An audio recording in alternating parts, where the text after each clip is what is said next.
رشتہ داروں کی بدسلوکی سب سے زیادہ دل دکھاتی ہے، لیکن ناظرین قرآن نے ہمیں پہلے ہی بتا دیا ہے کہ ایسے وقت میں ہمیں کیا کرنا چاہیے۔ زخم جو اپنوں نے دیے ہیں ان کا علاج صرف صبر ہے، کبھی خاموشی میں کبھی دعا میں، یہی اصل ہمت ہے۔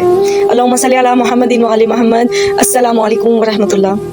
ناظرین، جیسے کہ میں ہمیشہ کہتی ہوں کہ میری ویڈیوز لمبی نہیں ہوتی کیونکہ مجھے آپ کے وقت کی بہت قدر ہے، اس لیے گزارش ہے کہ اس پیغام کو آخر تک ضرور دیکھیں اور ہو سکے تو کامنٹ ضرور کریں۔ ناظرین، ہر انسان اپنی ذات کو سب سے بہتر جانتا ہے، میں بھی جانتی ہوں کہ میرے اندر کمزوریاں ہیں، لیکن ایک بات ہمیشہ دل میں رکھی ہے کہ میں کسی کو تکلیف نہ دوں۔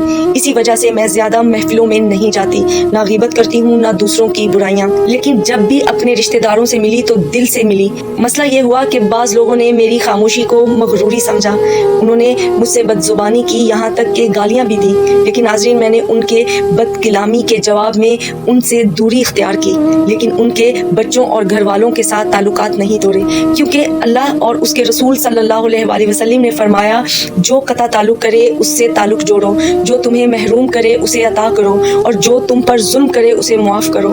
یہی قرآن کا حکم بھی ہے، اور نیکی اور بدی برابر نہیں ہو سکتی، برائی کو بھلائی کے ساتھ دفع کرو، پھر وہی شخص جو تمہارا دشمن ہے وہ ایسا ہو جائے گا جیسے گہرا دوست۔ اہل بیت علیہ السلام ہمیں یہی سبق دیتی ہیں، اور امام حسین علیہ السلام نے کربلا میں صبر کی سب سے بڑی مثال قائم کی، اور نبی کریم صلی اللہ علیہ وآلہ وسلم نے فرمایا سب سے بہتر رشتہ دار وہ ہے جو صلہ رحمی کرے، چاہے دوسروں نے قطع تعلق ہی کیوں نہ کیا ہو۔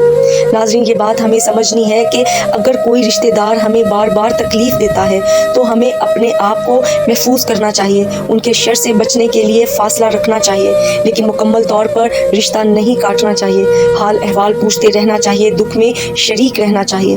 اصل کامیابی یہ ہے کہ ہم دوسروں کے برے عمل کو نظر انداز کریں اور اپنی نیت کو صاف رکھیں، کیونکہ ہمارا حساب اللہ کے ہاں نیتوں پر ہوگا۔ تو یاد رکھیے، اگر آپ کو رشتہ دار تکلیف دیتے ہیں تو صبر کیجیے، دعا کیجیے اور قرآن کے بتائے راستے پر چلیں، آپ دیکھیں گے کہ آپ کے دل میں سکون اترے گا۔